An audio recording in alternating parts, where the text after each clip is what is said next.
வாழ்க வையகம், வாழ்க வையகம், வாழ்க வளமுடன். குரு வாழ்க, குருவே துணை. ஓம் குரு பிரம்மா, குரு விஷ்ணு, குரு தேவோ மகேஸ்வரக, குரு சாக்ஷாத் பரபிரம்மா, தஸ்மை ஸ்ரீ குரவே நமக.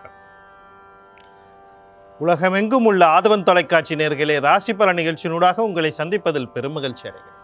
இன்றைய நாளில் மன நிம்மதி, மன நிறைவு, மனமகிழ்ச்சி பெருகட்டும். வாழ்க்கை பயணங்களில் உயர்வு கிடைக்கட்டும். லட்சிய பாதைகளில் வெற்றி கிடைக்கட்டும். அதற்கு எல்லாம் வல்ல அந்த இறைவனும் குருவும் உங்களுக்கு துணை நிற்கட்டும். முதல்ல இன்றைய நாளுக்கான பஞ்சாங்க விவரங்களை பார்ப்போம். திருக்கணிதம் அடிப்படையிலான பஞ்சாங்க விவரம். ஸ்ரீ பராப வருடம் ஆடி மாதம் 29 வியாழக்கிழமை, ஆங்கிலத்தில் 13/8/2026 இரவு 8:42 வரைக்கும் பிரதமை திதியும் அதற்கு பிறகு துவிதை திதியும் காணப்படும். காலையில் 6:01 வரைக்கும் ஆயிலிய நட்சத்திரமும் அதற்கு பிறகு மக நட்சத்திரமும் காணப்படுது. மதியம் 12:16 வரைக்கும் வரியா நாம யோகமும் அதற்கு பிறகு பரிய நாம யோகமும் காணப்படுது. காலையில் 9:52 வரைக்கும் பத்திரை கரணமும், இரவு 8:42 வரைக்கும் பவக்கரணமும் அதற்கு பிறகு பாலவ கரணமும் காணப்படுது. இன்றைய நாளுக்கான அமிர்தாதி யோகத்தை பார்த்தோம்னா காலையில் 6:07 வரைக்கும் சித்த யோகமும் அதற்கு பிறகு அமிர்த யோகமும் காணப்படுது. அடுத்து இன்றைய நாளுக்கான சூலத்தை பார்த்தோம்னு சொன்னால் தெற்கு திசையில் இருக்கு. அதுக்கான பரிகாரம் தைலமாகும். தெற்கு திசையை நோக்கி தேவையும் அவசியம் இருப்பவர்கள் அந்த பக்கம் போகிறதா இருந்தால் தைலத்தை தானமாக கொடுத்துட்டு போகலாம். போகிற காரியங்கள் உங்களுக்கு சாதமான நன்மையாக நடக்கும். தைலம்ங்கிறது வலி நிவாரணி. அப்போ வலி நிவாரணி சம்மந்தப்பட்ட உடலுக்கு பூசக்கூடிய ஏதோ ஒரு வலி நிவாரணியை நீங்கள் தானமாக கொடுத்துட்டு போகும்போது போகிற காரியங்கள் உங்களுக்கு சாதமாக நன்மையாக அமைகிறதுக்கான வாய்ப்புகள் அதிகமாக இருக்குது. அடுத்து இன்றைய நாளுக்கான நேர விவரங்களை பார்ப்போம். காலையில் 10:45 11:45 வரைக்கும், மாலையில் 12:15 1:15 வரைக்கும் நல்ல நேரமும், மதியம் 1:48 3:20 வரைக்கும் ராகு காலமும், காலையில் 6:04 7:37 வரைக்கும் யமகண்டமும், காலையில் 9:09 10:42 வரைக்கும் குளிகை நேரமும் காணப்படும். இன்றைய நாளில் பார்த்தீங்கன்னு சொன்னால் பிரதம திதி இருக்கு. நாள் முழுவதுமே கிட்டத்தட்ட பிரதம திதி தான் இருக்கு. வரியா நாம யோகம், சாதாரண நாம யோகம் தான். அடுத்து பத்திரை கரணம் இருக்குது. இது வளர்பிறை பத்திரை கரணம் காலையில் இருக்குது. அதுக்கு பிறகு பவகரணம் இருக்கு. வளர்பிறை பத்திரை கரணம் அப்படின்னா கேது அப்படிங்கிற போது பத்திரைக்கு அதிபதி கேதுவாக வருகிறார். அந்த கேது பகவான் பார்த்தா ஞானத்தின் அதிபதியாக இருக்கிறார். ஞானத்தோடு சம்பந்தப்பட்டது என்ன? வேதம் கற்பிக்கிறது, பாராயணம் பண்ணுறது, கற்பித்து கொடுக்கறது, கற்றுக்கொள்வது, ஜோதிடம் கற்றுக்கொள்வது, கற்றுக் கொடுக்கிறது, ஆராய்ச்சிகள், இந்த மாதிரி விஷயங்கள் எல்லாம் இன்றைக்கு சிறப்பாக இருக்கும். செய்ய ஆரம்பிக்கிறது சிறப்பாக இருக்கும். சாஸ்திர சம்பந்தப்பட்ட விடயங்களும் சிறப்பாக இருக்கும். அதற்கு பிறகு பவகரணத்தில் எதை செய்தாலுமே சிறப்பு. முக்கியமான கோயில் கும்பாபிஷேகங்கள், அதாவது இந்த வீடு கட்ட ஆரம்பிக்கிறது, இல்லை ஒரு தொழில் ஆரம்பிக்கிறது, எது செய்தாலும் பவகரணத்தில் சிறப்பு.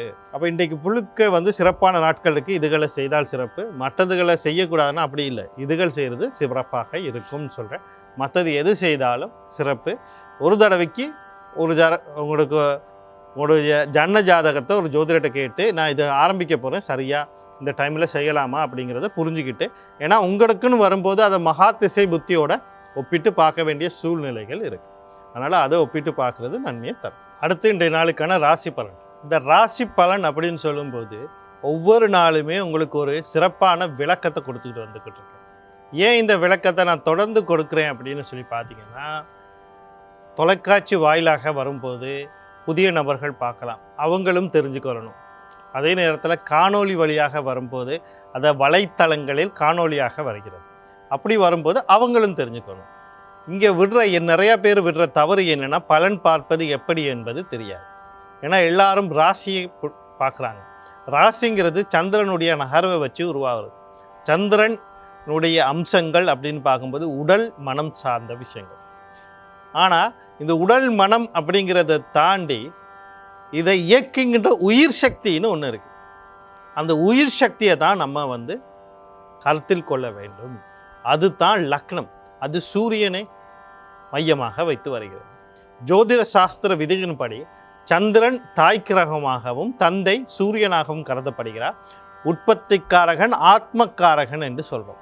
இது விஞ்ஞானத்தோடு நம்ம ஒப்பிட்டு பார்க்கும்போது தந்தையினுடைய உயிர் சக்தி தாயினுடைய கருவிலே இணையும் போது தான் அங்கே கரு உருவாது. அதாவது தாயினுடைய கருப்பையில் போய் இணையும் போது தான், முட்டையில் போய் இணையும் போது தான் கரு உருவாகுது. இங்கே தந்தையினுடைய உயிர் சக்தி இல்லைன்னா இந்த கரு உருவாகாது. இந்த உருவான கருவுக்கு தன் வயிற்றுக்குள்ளேயே வைத்து உடலை கொடுக்கிறார். நிறைய குழந்தைகளை பிறக்கும் குழந்தைகள் எல்லாம் தாயினுடைய எண்ண ஓட்டங்களுக்கு அடிப்படையிலேயே பிறக்கிறது. விஞ்ஞான ரீதியாக சொல்லும்போது, விஞ்ஞான ரீதியாக பார்க்கும்போது தாய் அதிகமாக பாட்டு கேட்பவளாக இருந்தால் குழந்தை இசையிலே ஆர்வமுள்ள குழந்தையாக பிறக்குது அப்படின்னு சொல்லியிருக்காங்க. இதே ஒரு சில நாடுகளில் குழந்தைகள், அதாவது கருத்தரிக்கிற தாய்மார்களுக்கு அந்த அரசாங்கம் சட்டம் விதிக்கப்பட்டுள்ளது, தேவையற்ற விஷயங்களை செய்யக்கூடாது, இந்த சினிமா போன்ற விஷயங்களை பார்க்கக்கூடாது, அறிவியல் ரீதியான விஷயங்களை படிக்கணும், ஆன்மீக ரீதியை பற்றியான விஷயங்களை கேட்டுக்கொள்ளணும்னு சில சட்டங்களை போட்டிருக்கு. ஏன்னா பிறக்கிற குழந்தை அறிவியல் ஞானம், ஆன்மீக ஞானம், பிரபஞ்ச ஞானம், அதே மாதிரி விஞ்ஞானம் சம்மந்தப்பட்ட விஷயங்களை தான் பிறக்கணும் அப்படிங்கிறத அவங்களே புரிஞ்சு அதை தெரிஞ்சு செய்துக்கிட்டு இருக்காங்க. அதனால் அந்த நாடுகளில் பிறக்கிற குழந்தைகள் ஏதோ விதத்தில் இந்த உலக நாட்டுகளுக்கு ஏதோ விதத்தில் தாக்கத்தை விளைவிக்குது. அதாவது பொருளாதார ரீதியாக, கண்டுபிடிப்பு ரீதியாக ஏதோ ஒரு விஷயத்தை தாக்கத்தை உருவாக்குது. அப்போ நம்ம என்ன பண்ணணும் அப்படின்னா, இங்கே தெரிஞ்சு கொள்ள வேண்டிய விஷயத்து உடல் அப்படிங்கிற ஒரு விஷயத்தை நம்ம புரிஞ்சுக்கிட்டோம். அப்போ என்ன பண்ணணும், லக்னத்தை தெரிஞ்சுக்கணும். இங்கே இருக்க நிறைய பேருக்கு லக்னம் தெரியாது. அப்போ லக்னம் தெரியாதுன்னா என்ன பண்ணணும், ராசி கட்டத்தை எடுக்கணும். ராசி கட்டத்தில் பார்த்தீங்கன்னா, ராசி கட்டமானு பார்த்து எடுங்க. ஏன் திருப்பி ராசி கட்டம் நான் பல தடவை சொல்கிறேன் அப்படின்னா, சாதாரணமாக ஒரு ஜாதகத்தை ஒரு பேப்பர்லேயோ 2 பேப்பர்லேயோ கொடுக்குற இடத்துல ராசி கட்டமும் நவம்ச கட்டமும் இருக்குது. அப்போ ராசி கட்டத்தை எடுக்கணும். சில இன்னும் ஆழமாக புத்தக வடிவில் கொடுக்கறது இல்லை, ராசி கட்டம், நவம்ச கட்டம், பாவக கட்டம், சதுராம்சம், பஞ்சாம்சம், சப்தாம்சம், அஷ்டாம்சம், தசாம்சம், துவாதசாம்சம், திரியோதசாம்சம், இப்படின்னு 108 அம்சங்களை கொண்ட அந்த கட்டங்கள் இருக்குது. அதனால் ராசி கட்டத்தை நீங்கள் தெரிவு செய்யணும். ராசி கட்டத்தை தெரிவு செய்யணும். அதில் லானா இல்லைன்னா 1 இல்லைன்னா ஒரு கோடு எங்கே போட்டிருக்கான்னு பாருங்கள், அதுதான் லக்னம். அடுத்தது, அங்கே உங்களுக்கு அந்த கட்டத்தில் பார்க்க தெரியலை அப்படின்னு சொன்னால் கீழே விவரங்களில் கட்டாயம் ஜனன லக்னம், ஜனன நட்சத்திரம், ஜனன ராசி, அதுக்கு பிறகு உங்கள் பிறந்த கிழமை, எந்த திதியில் பிறந்தீங்க, எந்த யோகத்தில் பிறந்தீங்க, எந்த கரணத்தில் பிறந்தீங்க, இந்த கட்டாயம் இதுதான் அடிப்படை விவரங்கள் அப்படின்னு சொல்கிறது. பஞ்சாங்க விவரங்களை குறிப்பிட்டு இருப்பாங்க, அதில் பார்த்து தெரியும். எதுவும் இல்லை, ஜாத கட்டமும் இல்லைன்னா பிறந்த நேரத்தையும் இடத்தையும் தினத்தையும் நீங்கள் ஒரு ஜோதிடத்தை கொடுத்தீங்கன்னா உங்களுக்கு லக்னம் கிடச்சிது. அப்போ நான் சொல்லும்போது மேச ராசியை நான் சொல்லுவேன், ஏன்னா அது பொது. லக்னமாக வரும்போது அது உங்களுடைய தனிப்பட்ட ரீதி. நான் மேச ராசின்னு சொல்லும்போது நீங்கள் மேச லக்னக்காரர்கள் கொஞ்சம் அதை உன்னிப்பாக கவனிக்க வேண்டும். அதே மாதிரி நான் ஒரு கன்னி ராசி அப்படின்னு சொல்லும்போது கன்னி லக்னக்காரங்கள் கொஞ்சம் உன்னிப்பாக கற்று. இவ்வளோதான் ராசி. அப்போ ராசிக்காரங்க கேட்கக்கூடாதுன்னா கேட்டு வச்சுக்கொள்ளுங்க. ஆனால் மனம் ஒரு சாதாரணமாக இன்றைக்கி மத பாதிப்புகள், மனம் சம்பந்தப்பட்ட ஏதாவது நிகழ்வுகள் நடக்குமா இருந்தால் அந்த நிகழ்வு எங்களுக்கு எதுவும் பாதிப்பு வருமானு கேட்டுக்கொள்ளலாம். இப்போ இது தெளிவாக உங்களுக்கு புரிஞ்சிருக்கும். அடுத்தது, மகா திசை புத்தி என்ன நடக்குதுன்னு தெரிஞ்சுக்கணும். ஏன்னா நான் ஒரு லக்னத்தை சொல்லி ஒரு பலன் சொல்லும்போது அது பொது பலன். அந்த லக்னத்தில் இருக்கிறவங்க கோடான கோடி பேர் பிறந்திருப்பாங்க. இந்த கோடான கோடி பேருக்கும் நான் சொல்கிற பலன்களுடைய தாக்கம் 100%, 75%, 50%, 25%, அது உங்களுடைய ஜனனஜாதத்தை பொறுத்து தான் இருக்கும். அந்த ஜனனஜாதத்தில் மகா திசை என்ன, மகா திசை உங்களுக்கு சாதகமாக பாதகமாக, தசைநாதனம் புத்திநாதனம் கர்ம நட்சத்திரத்தில் இருக்கான ஒரு மகா திசையில் ஒரு புத்தி ஊழ்வினை புத்தியாக இருக்கும், அது நடக்குதா இல்லையா, இவ்வளத்தையும் தெரிஞ்சுக்கிட்டு நீங்கள் பலனை பார்க்கும்போது தான் அந்த பலன் உங்களுக்கு ஒரு சிறப்பான வழிகாட்டலாக இருக்கும். இது ஒரு வழிகாட்டு. நம்ம ஒரு காட்டில் போய்கிட்டு இருக்கோம், ஒரு பாலைவனத்தில் போய்கிட்டு இருக்கோம், ஒரு திசை அறிவு கருவி இருந்தால், கடலில் போகிறவங்களும் திசை அறிவுகளை தான் உபயோகிக்கிறாங்க, விமானத்தில் போகிறவங்களும் திசை அறிவு கருவி தான். அதுபோல் அது ஒரு வழிகாட்டுது, இது ஒரு வழிகாட்டல். இந்த வழிகாட்டலை எப்படி நீங்கள் கையாள போகிறீங்கன்னு உங்கள் கையில் இருக்குது. இப்போ நான் பலன் சொல்லும்போது பார்த்தீங்கன்னு சொன்னால் சில விஷயங்கள் உங்களுக்கு வாய்ப்பு இருக்குதுன்னு சொல்லுவேன், சில விஷயங்களில் கவனமாக இருங்கன்ற. ஏன் அப்படின்னா வாய்ப்பு இருக்க விஷயத்த நீங்கள் வந்து முயற்சி பண்ணணும். இன்றைக்கி சொல்லிட்டாங்க, எனக்கு அப்பா வழியால் எனக்கு ஒரு பெரிய நன்மை நடக்க போகுது, நான் வந்து பார்த்துக்கிட்டு இருக்கேன்னு நீங்கள் காலுக்கு மேலே காலை போட்டு தூங்கிட்டு இருந்தால் ஒன்று நடக்க போகுது இல்லை. சரி, அப்பா பக்கத்தில் என்ன நடக்க போகுது, எந்த வழியில் வரப்போகுது, அதுக்கு முயற்சி பண்ணணும். தொழிலில் உங்களுக்கு ஒரு நன்மை இருக்குன்னா தொழிலில் முயற்சி பண்ணணும். இந்த விஷயத்தில் கவனமாக இருங்க. உடல் உபாதை சம்மந்தப்பட்ட விஷயத்தில் கவனமாக இருங்க. அப்படின்னா ரைட்டு, உடலில் ஏதாவது வலிக்கிளி வந்தால் உடனடியாக வைத்தியசாலையை போயிடணும் அப்படிங்கிற இதை நீங்கள் ரெடியாக இருக்கணும், தயாராக இருக்கு. ஒரு மழை வருது அப்படின்னா என்ன செய்யணும், கொடையை கொண்டு போவோம். இது மாதிரி தான் இது ஒரு முன்னெச்சரிக்கை நம்ம கொடுக்குறது. அடுத்து பார்த்திங்கன்னா, நான் ஒரு விளக்கத்தை கொடுக்கும்போது எப்பவும் எல்லாத்துக்கும் முடிச்சுட்டு பரிகாரம் அப்படின்னு வரும்போது கிரகத்தை சொல்கிறேன். ஏன் கிரகத்தை சொல்கிறேன் அப்படின்னா, இங்கே முழுக்க முழுக்க கிரகத்தின் ஆதிக்கம் மட்டுமே வேலை செய்கிறாங்க. நம்ம பிறக்கும் போது நம்ம கொண்டு வரக்கூடிய அந்த கருமையத்தில் இருக்கக்கூடிய கருமையம் அப்படிங்கிறது நம்மளுடைய உயிர் சக்தி தந்தை வழி கொடுக்கப்பட்ட அந்த கர்மா வழியில் உலகத்தில் இருக்கக்கூடிய இன்றைய நாளில் எந்தெந்த தூரத்தில் எந்தெந்த திசையில் கிரகங்கள் காணப்படுதோ அதுலேருந்து வர ஒளிக்கதிர்கள் உலகத்தில் சமனாக பட்டுக்கிட்டு இருக்கு. சில இடங்களில் உயரமாகவும் தாழமாக இருக்கும்போது கொஞ்சம் கூடி குறையலாம், அதில் ஒரு இது இல்லை. ஆனால் சமனாகத்தான் பட்டுக்கிட்டு இருக்கு. ஒரு குறிப்பிட்ட ஏரியாவை எடுத்துக்கொள்வோம். உதாரணத்துக்கு இலங்கையில் ஒரு மத்திய நாடை எடுத்துக்கொள்வோம், கண்டி அப்படின்னு வச்சுக்கொள்வோம், கண்டின்னு வச்சுக்கொள்வோம், நுவர்லியான்னு வச்சுக்கொள்வோம். இந்த நுவர்லியாவில் பிறக்கக்கூடிய அனைத்து குழந்தைகளுக்கும் கதிர்வீச்சு ஒன்றாகத்தான் இருக்கும் இன்றைய நாள்.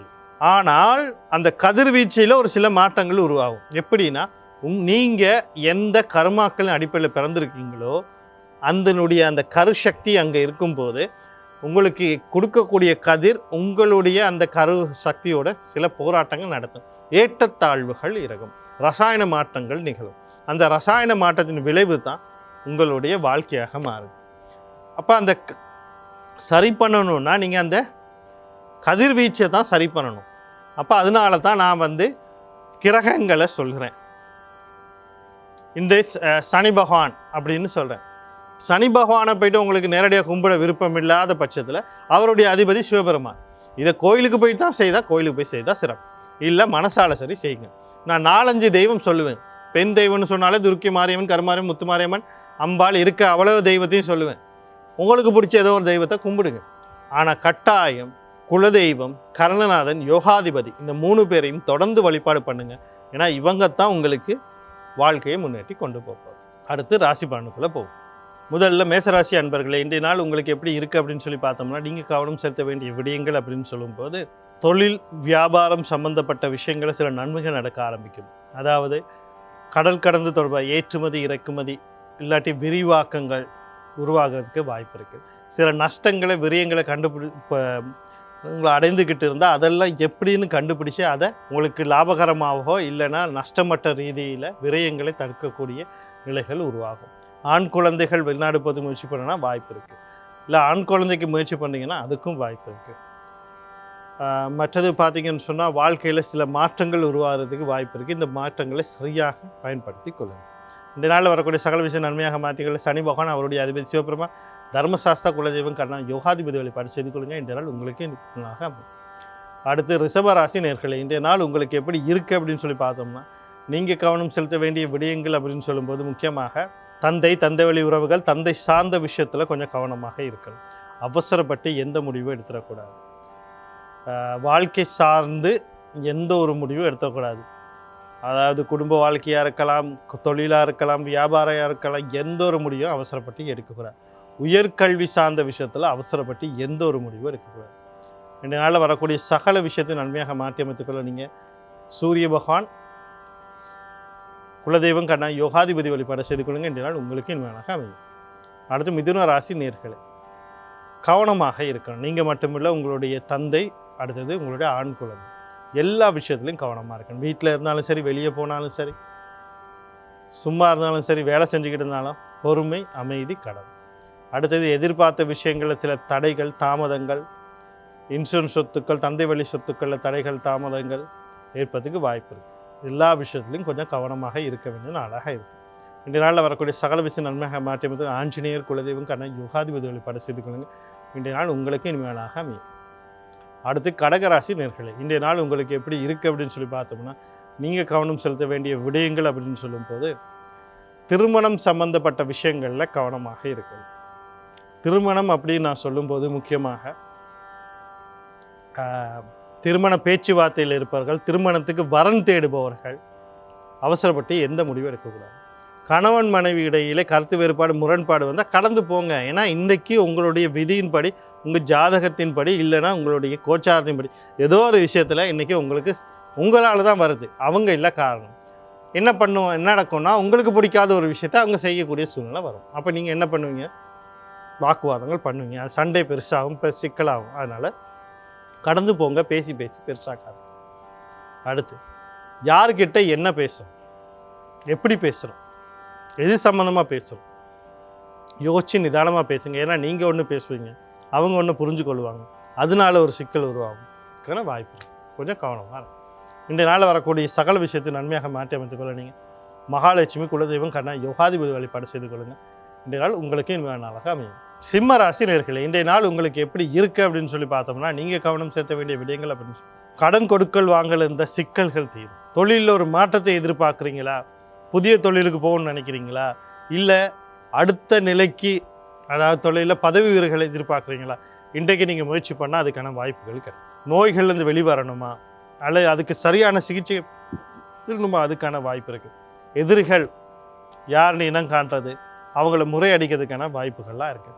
இந்த வாய்ப்புகளை சரியாக பயன்படுத்தி கொள்ள விநாயக பெருமான் குலதெய்வம் காரணம் யோகாதிபதி வழிபாடுகள் செய்து கொள்ளுங்க. இந்த நாள் உங்களுக்கும் மிகவானாக அமையும்.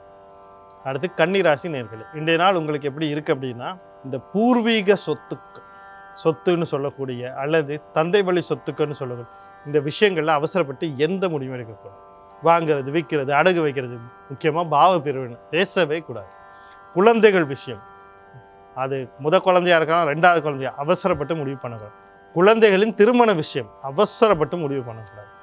இன்றைக்கி எதுவுமே செய்யாமல் இருக்கிறது நல்லது.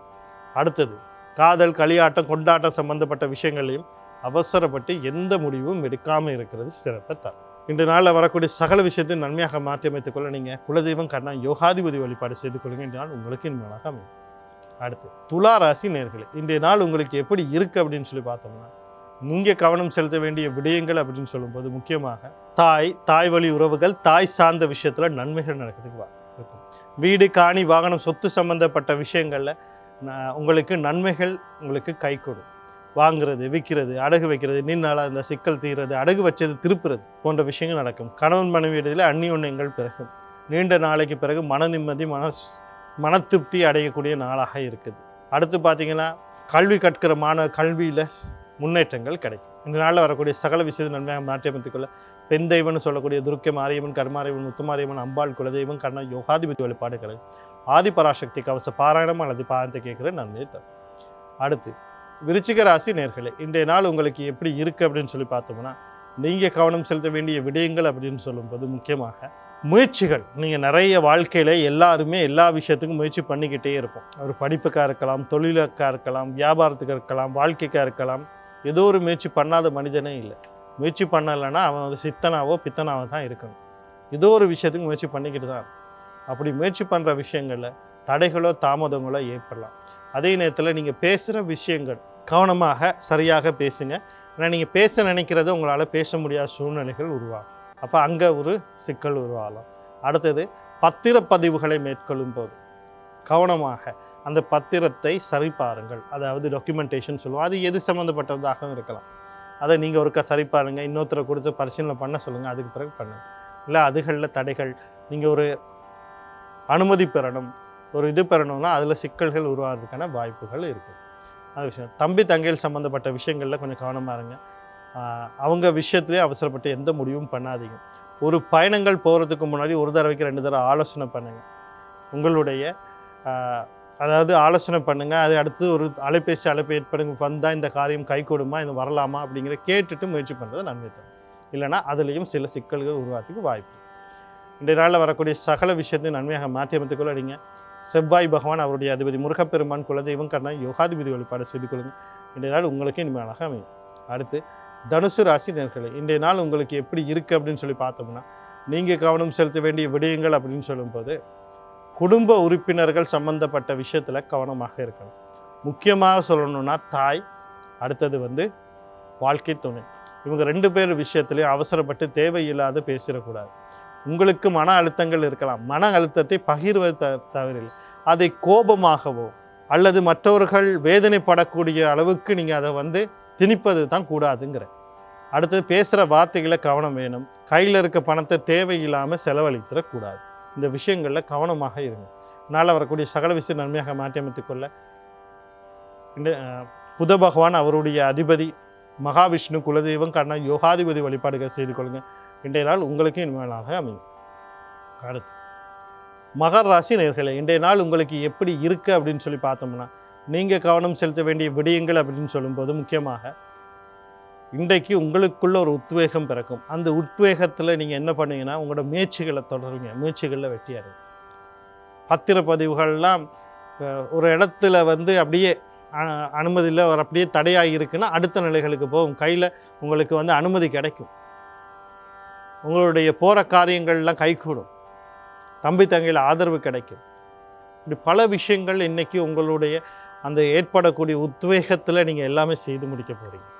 உங்களுக்குள்ள ஒரு சரியான ஒரு ஒளி இந்த மாதிரி இருக்கும். அந்த ஒரு வெளிச்சத்தை பாதையில் தெளிவாக போகிறதுக்கான வாய்ப்புகள் இருக்குது. அந்த வாய்ப்புகளை சரியாக பயன்படுத்திக்கொள்ள உங்கள் ராசியாளர் லக்னாதிபதினு சொல்லக்கூடிய சனி பகவான் அவருடைய அதிபதி சிவபெருமான் குலதெய்வம் கர்ண யோகாதிபதி வழிபாடு செய்து கொள்ளுங்கள். இன்றைய நாள் உங்களுக்கு அழகாக அமையும். அடுத்து கும்பராசி நேயர்களே, இன்றைய நாள் உங்களுக்கு எப்படி இருக்குது அப்படின்னு சொல்லி பார்த்தோம்னா, நீங்கள் கவனம் செலுத்த வேண்டிய விடயங்கள் அப்படின்னு கடல் கடந்து தொடர்போடு வியாபாரம், கல்வி, தொழில் நீங்கள் போகிறதுக்கு முயற்சி பண்ணுறீங்க. உங்கள் குடும்பத்தில் இருக்க யாரும் போகிறதுக்கு முயற்சி பண்ணுறாங்க. எதா இருந்தாலும் இன்றைய நாளில் அவசரப்பட்டு எந்த முடிவும் எடுத்துடக்கூடாது. தேவையில்லாமல் பண இழப்புகளும் நஷ்டங்களும் மட்டுமே ஏற்படும். தேவையில்லாத விரயங்கள் வரும். அந்த விஷயத்தில் கவனமாக இருங்க. அடுத்து தூக்க இன்மை சிக்கல்கள், பெண்களுக்கு உடல் உபாதைகள் இதெல்லாம் ஏற்படுறதுக்கு வாய்ப்பு இருக்குது. அதனால் கொஞ்சம் நிதானமாகவும் கவனமாக இருக்க வேண்டிய நாளாக இருக்குது. இந்த நாளில் வரக்கூடிய சகல விஷயம் நன்மையாக மாற்றி அமைத்துக்கொள்ள சனி பகவான் அவருடைய அதிபதி சிவபெருமான் தர்மசாஸ்திர குலதெய்வம் கர்ண யோகாதிபதி வழிபாடு செய்து கொள்ளுங்கள். இன்றைய நாள் உங்களுக்கு இனிமேலாக அமையும். அடுத்து மீன ராசி நேயர்களே, இன்றைய நாள் உங்களுக்கு எப்படி இருக்குது அப்படின்னு சொல்லி பார்த்தோம்னா, நீங்கள் கவனம் செலுத்த வேண்டிய விடயங்கள் அப்படின்னு சொல்லுவோம். எல்லாருக்குமே ஆழ் மனசு, ஆசைகள், அபிலாசைகள் இருக்கும். அந்த அபிலாசைகள் ஒரு சில நேரங்களில் கைகூடாமல் போகும், அல்லது மாறாக நடக்கும், எதிர்பார்த்ததை விட குறைவாக நடக்கும், அல்லது தாமதமாக. எல்லா இதாக இருந்தாலும் மனதை போட்டு அழுத்தி கொள்ளாமல் அதை கடந்து போகிறதுக்கான மனப்பக்குவத்தை வளர்த்துக்கொள்ளும். 2வது திருமணம் சம்மந்தப்பட்ட முடிவுகளை எடுக்க வேண்டாம். அவசரப்பட்டு எந்த முடிவு எடுக்க. அண்ணன் அக்கா சம்மந்தப்பட்ட விஷயங்களில் கவனம் தேவை.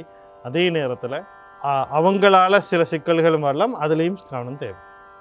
நாளில் வரக்கூடிய சகல விஷயம் நன்மையாக மாற்றி அமைத்துக்கொள்ள சனி பகவான் அவருடைய அதிபதி சிவபெருமான் தர்மசாஸ்திரா குலதெய்வம் கர்ண யோகாதிபதி வழிபாடு செய்து கொள்ளுங்கள். இந்த நாள் உங்களுக்கு இனிமேலாக அமையும். மீண்டும் நாளை ராசி பலன் நிகழ்ச்சியினூடாக உங்களை சந்திக்கிறேன். அதுவரைக்கும் நன்றி, வணக்கம், வாழ்க வளமுடன்.